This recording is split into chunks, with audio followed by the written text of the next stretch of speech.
Hey, shalom. My name is Rico Cortez, and welcome to the Did You Know section of this week. Hey, did you know the impressive communication and work that took place in the temple during the first century, second temple period?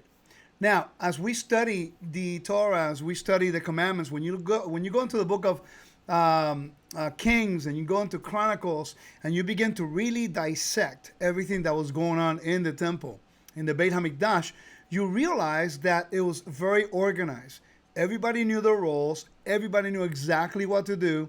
And no one did each other's jobs. There was perfect roles. And no one was encroaching on each other's role. And this is something that we have to talk about, encroachment.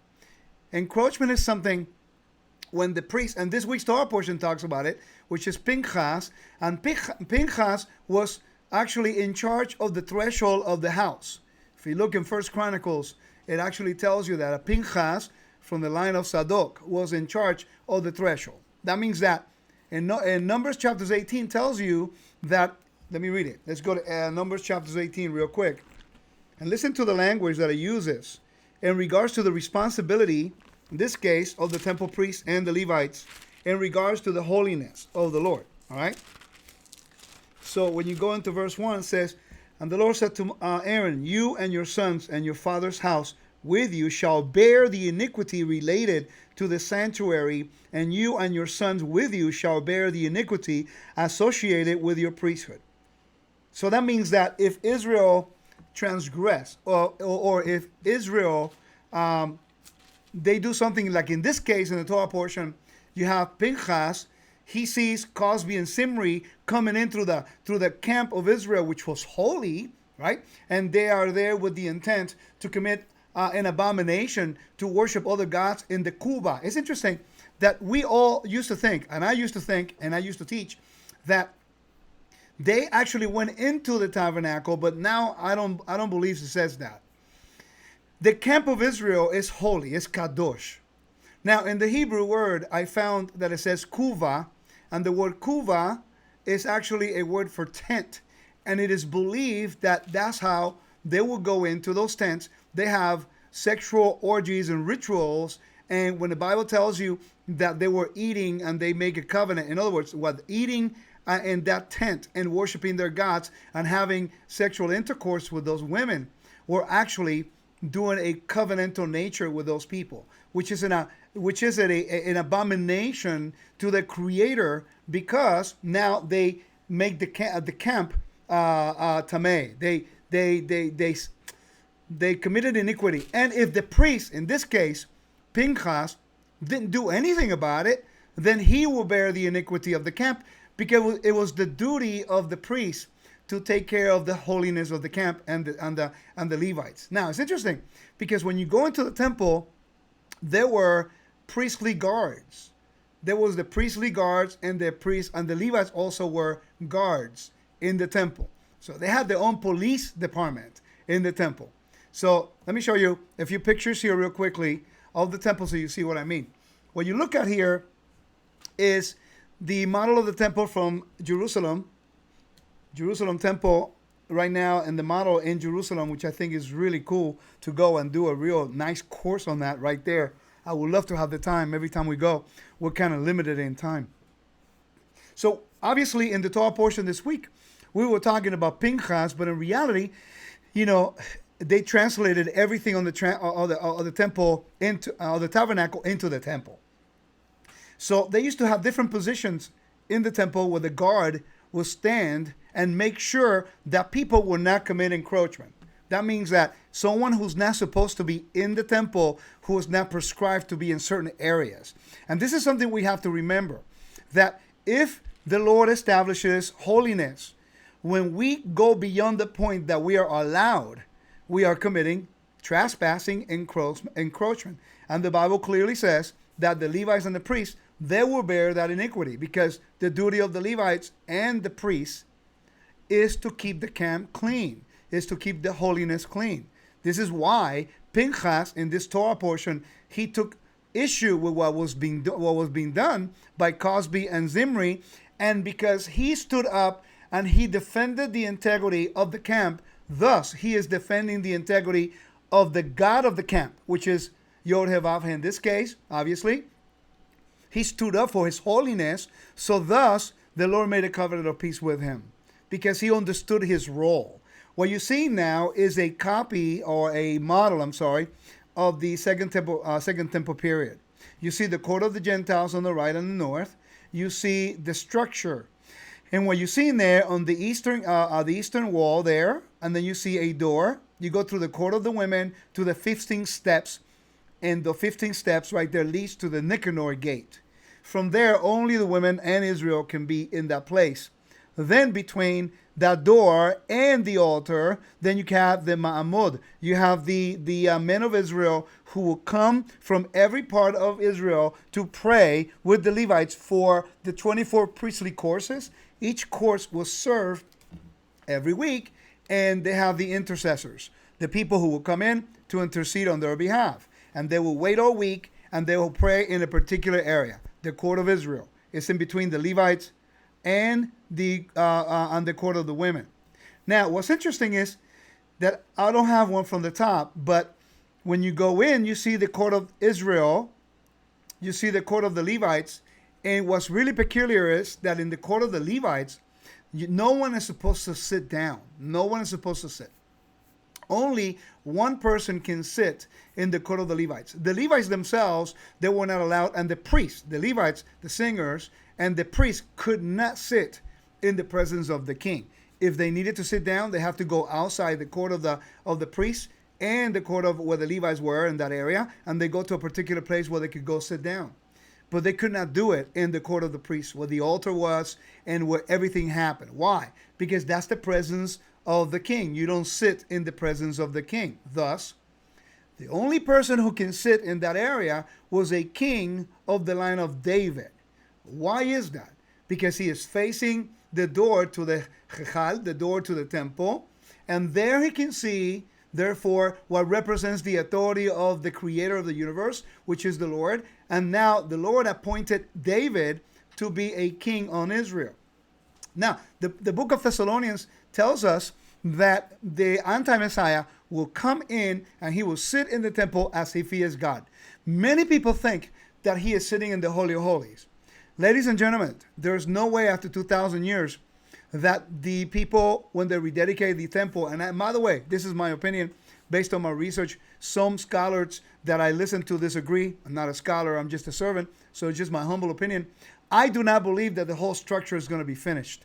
I believe that the altar will be rededicated, and then they're going to continue to rebuild the temple, and then before that finishes, the anti-Messiah will come in and sit near the altar, thus declaring himself the King of Israel. And that's a challenge, an encroachment from that man to sit there when he doesn't have the authority, or he has not been declared as the heir of the kingdom, because he gave it by his own oath to David and his descendants. So anyone tries to usurp that authority, it will be a direct affront to the oath and the covenant that the Creator made with David in a covenant of salt, which is preserved forever.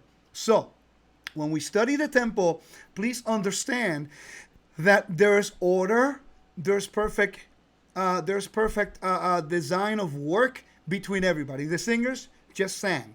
The priests, there were different roles within the priesthood, but there were secretaries. There were the Levites that kept the whole structure running. You know, certain areas the Levites could not go, by the way. There was a particular place in the temple that the Levites themselves could not go beyond that point. Only the priests can go beyond that point. And then, like we all know, there's only certain people that can go beyond the point. Even the priests, only the high priest, only one person can go to the Holy of Holies. So there's always levels of holiness within the temple structure that I highly recommend that you learn. Now, let's go back to that picture. I want to share a few more things with that. Now, the structure was quite big. It's almost 8 to 10 stories high. The whole temple proper, the whole area that was surrounded, it's almost 37 acres. According to the research that Joseph Good has done, it's 36 to 37 acres. I can't remember exactly. So it was a pretty huge structure. And we know that it was a beautiful thing. The rabbis tells us that the evidence that we have from Josephus, and some of the historical evidence tells us the beauty of the temple and what everything that compassed, that had to deal with the temple. So I would have loved to have the opportunity to be there, even though we know the priesthood, the high priesthood, was corrupted because they bought their priesthood. We know that was still ordained. The office of the priesthood was still official, even though they were corrupted. Just like a president who can be corrupted, but the office of the president, still backed by the Constitution. So is the same thing in the office of the priesthood.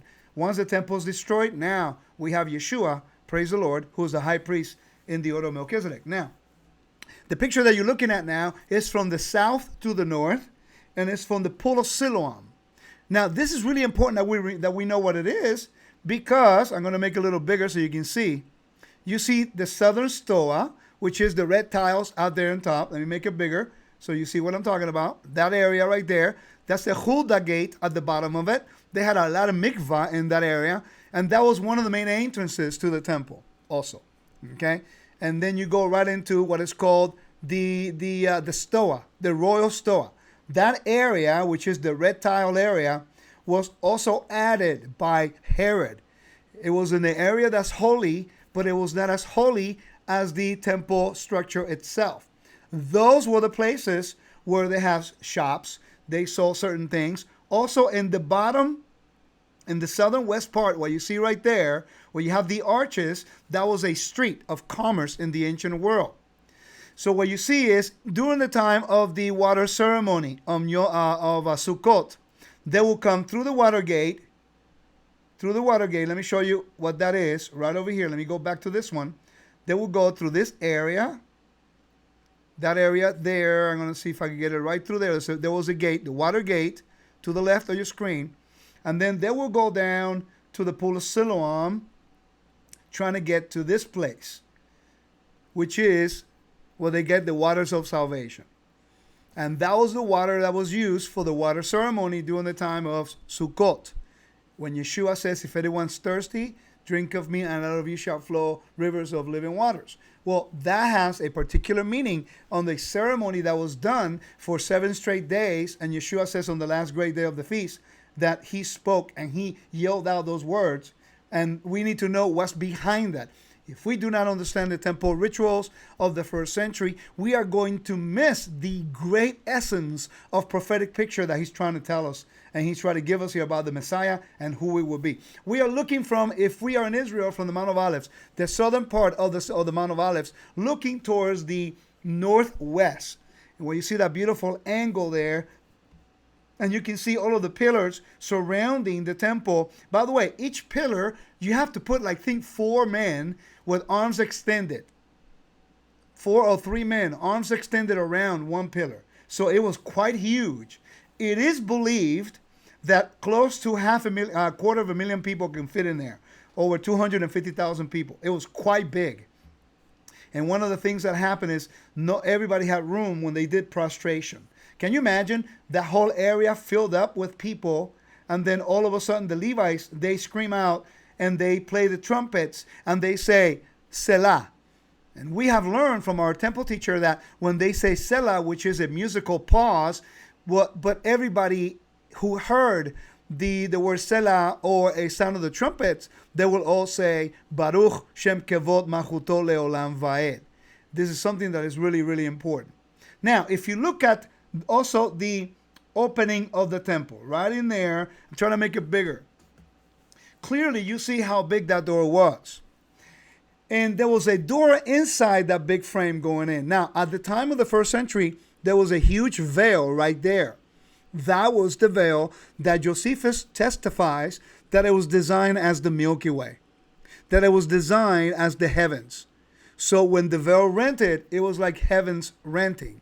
It was an expression, idiomatic expression for that. Now, the structure was quite big, and people forget, like I've spoken before, in some of this particular, did you know that the temple had a second story? So in the first century, there was 4 veils. There was the veil in the entrance that was almost 77 feet high. Then there's a door, and then there's 2 veils dividing the holy place from the Holy of Holies, and the veil that was upstairs in the second story. I'm showing you more pictures from the Stoa, showing you some areas of the temple that we need to know. And ladies and gentlemen, why is this so important for us to look at these pictures? Because many of the events in Yeshua's life occurred during temple service. A lot of them. Specifically when they were praying certain psalms. You know, when they were praying the Hallel psalms. When they were praying the Shir HaMa'alot, the Songs of Ascent. So much going on. I'm only giving you an overview of some of the things that we see in the structure. We're not really talking about the principles of sacrifices and music and how to present before you. By the way, where will Paul show up? After when James told him to go to the temple in Acts chapter 21 to finish his vow, the Nazarite vow, where did he go to announce the expiration of his vow? And I'm looking for a particular picture, and I'm sorry that I don't have it here. I don't have a picture from the top. But if you look there to your right, straight away, let me find another picture here. See if I can find a better one for you.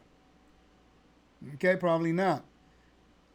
There were rooms that were particularly of interest in the entry. So you enter the temple, there's a room to your right, there's a room to your left. They're quite big. There's one over here is the leper's room, the oil, I think that's the wood, and then you have the Nazarite. It's right here, immediately to your left when you go into the temple. Not into the court of the Israelites, but right into the temple. You make to the left, and that's where he had to go to announce the expiration of his vow. So he had to go into the temple and go through a particular ritual and then present his offering into the other area, which was now into the inside where the Israelites went to present it before the Levites. So as we see, if we even look at the book of Exodus and compare everything in Exodus with 1 Kings, 2 Kings, and then we see the structure of the first temple. First temple was 500 cubits by 500 cubits, and then the second temple period by Zerubbabel, when they came back from Persia, was quite small, but it maintained the same, it wasn't as elaborate, but it was the same size. By the way, they could not change the position and the location of the temple. It cannot happen because it's a tavnit. It is a pattern. It's a pattern that the Creator gave, and no one has the authority to change the location of the temple, because again, we'll come into encroaching on the Santa. If he makes his temple holy and he says, this is my pattern, this is the location where I place my name, and then the fire came down from heaven and you change that location to another place, you can be in trouble because you're committing encroachment. Okay? Many people don't like to hear that word, but that's a biblical word, and that's a legal term, and that's actually very valid if we want to understand priesthood, understand temple, understand sacrifices. I mean, there's only certain places you can go to in the temple. That was just the way it was. That doesn't minimize Yeshua, the work of Yeshua himself as our high priest in the heavenly realm. He's in the heavenly realm, in the heavenly tabernacle that we don't have access to physically. So he's doing the work for us once and for all. But once he did that, he's sitting at the right hand of the Father now. So we're thankful that he is doing that work for us. But we're talking about what is the rules of conduct in the tabernacle and in the temple. We have to learn his order. We have to learn his ways. We have to learn his rules. We have to believe him when he says, these things are holy, don't touch it. And this week's Torah portion is an example of another case of encroachment. Cozbi and Zimri, do they have the right to bring an abomination into the camp and worship other God and have sexual rituals with women, coming into a covenant with them in the sight of everybody? No. They were bringing an abomination. They were worshiping other gods. Not only that, but the affront, the rebellious nature in which they did it. So now, Pinchas, he did exactly what the Bible says he was supposed to do. He understood that if he didn't do what he did, then he will carry that guilt and that iniquity on him. By the way, I would love for us to continue to study the temple, verify all of this information, because this is not about who's right and who's wrong. This is all about whether or not we believe in God or we believe God. Do we believe when he says, this is holy, is mine, don't touch it? By the way, that applies to everything in our daily life. I mean, in your house, when somebody comes to your house as a guest, and they come as a guest in your house, by grace, they came through the door. By obedience, they received the blessing. And when they come into your house, they have to abide by your rules. They have to do what you say because it's your house. Ladies and gentlemen, the temple, whether we like it or not, is the house of my King. And he determines the rules. We do not change them. Yeshua never changed them. Yeshua never tried to change them. He only tried to defend. He did exactly, okay, what Pinchas was trying to do, except that he didn't pick up the, so he didn't do exactly, but he didn't pick up the kill those people on the spot. But what did he do? He did what he had the power to do. He went into the temple. He turned over the tables with the money changers. Notice that was not inside the temple. That was outside the temple, and I'm going to show you where that area is. Okay, it's by the royal store. Okay, we all believe it had to be around this area, by the royal store. Somewhere in that area, I think Yeshua, he turned over the tables in that area. It's a quite big area. I do not believe that those things was happening inside the temple. I don't, because that's an area for worship. So Yeshua has zeal for the house of the Lord, to preserve the holiness, to preserve what is his, to let everybody know this is not a house for you to do whatever you want to do. This is the house of his Father, who gave it to us as his dwelling place, so that the kavod, so that the honor of the king can dwell within Israel. Ladies and gentlemen, let us not make the same mistake that zimri and cozbi made in those days. Let us learn what is holy. Let us learn what is his. And he sets the rules. We are his guests in his house, who have been grafted in, who have been given the privilege to be part of his kingdom, who has given us the right to be called the sons of God, of the living God. Now let us respect his rules in his house, and let him determine who has which role in his kingdom. May the Father bless you and keep you. Please consider joining wisdomandtorah.com for more information, for more teachings, for more videos on the temple service. And also we have if you go to HebrewRootsTeachings.com, we have a whole section on the temple service from our temple course that we had this past January 2016. May the Lord bless you, keep you, and protect you. And thank you for spending a little bit of time with me on this week's Did You Know? Bye-bye.